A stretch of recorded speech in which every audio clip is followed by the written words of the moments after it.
रामकृष्ण हरी. आदरणीय व्यासपीठ तसेच मतदार बंधू आणि भगिनींनो, आज आपण जिल्हा परिषद व पंचायत समिती निवडणुकी संदर्भात इथं एकत्र आलेलो आहे. अनेक म्हणजे लोकांना असं म्हणायचं होतं की ह्या उमेदवाराला काही बोलता येत नाही, हा टोपी घालतो, धोतर घालतो. परंतु आम्हाला जे आमच्या गुरुंनी जी शिकवण दिली, आपण कुठल्याही क्षेत्रामध्ये असल्यानंतर आपला उद्देश चांगला असला पाहिजे, सरळ असला पाहिजे, विचार चांगले असले पाहिजेत. आणि मला एक सांगायचं ह्याच्यामधून की ही मंडळी अगदी देवाला सुद्धा मानायला तयार नसतात. माणसाचं तर कधी भवितव्य उघडकीस येईल हे काय सांगता येत नाही. कारण आमच्या मंदिराचं बांधकाम असताना अख्खा फुलच त्या मंदिराकडे वळवला काही मंडळींनी, बरं का. आणि गावातून येणारं सांडपाणी त्या मंदिरात सोडलं. अहो, आमचा एक साथीदार रडला एक दिवशी, नाना हे रोज मी म्हणजे चिखल काढून काढून वैतागलो. ही जी भावना ही लोकांची आहे. तुम्ही विचार चांगले ठेवा.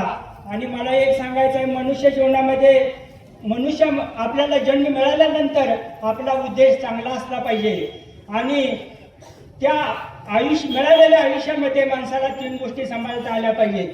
गरिबी आल्यानंतर लाजू नका, श्रीमंती आल्यानंतर माजू नका, आणि सत्ता मिळाल्यानंतर गाजवू नका. अरे, सत्तेचा दुरुपयोग करू नका. सत्ता ही तुम्हाला एक कशासाठी मिळाली असते? तुम्ही जनतेची चांगल्या प्रकारे सेवा करा. या संदर्भातून तुमचा विचार चांगला असला पाहिजे. मला यातून एकच सांगायचं आहे, माझा याच्यामध्ये स्वतःचा काही स्वार्थ नाही. मला पुढचं जे आयुष्य आहे हे जनतेची सेवा करावी, सेवा करायला मिळावी, हेच माझा उद्देश आहे. मला कुठलं टेंडर घ्यायचं नाही, त्यातून काही 4 पैसे मिळवायचे नाहीत.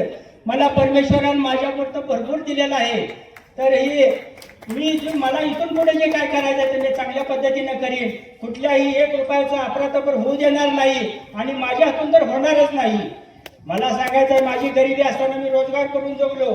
श्रीमंती असताना कुणाला त्रास दिला नाही पैशाच्या जोराने, सत्ता असताना सुद्धा कुणाला त्रास देणार नाही. आणि हे जे काय मी आजपर्यंत सांभाळलं, तिथून पुढे तोच उद्देश माझा असणार. आणि गोरगरिबांच्यासाठी जे काय मला करता येईल ते मी प्रामाणिकपणेच करून दाखवणार.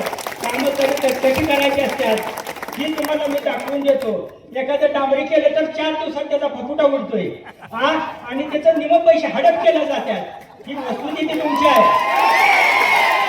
मला या जनतेला एकच नम्र विनंती करून सांगायचंय, माझ्यावर तुम्ही पूर्ण विश्वास ठेवा. तुम्हाला एखादं काम कमी होईल पण माझ्याकडून कुठलाही त्रास होणार नाही. आणि अन्यायाविरुद्ध माझी लढा कायम राहील, एवढा मी शब्द देतो. रामकृष्ण हरी.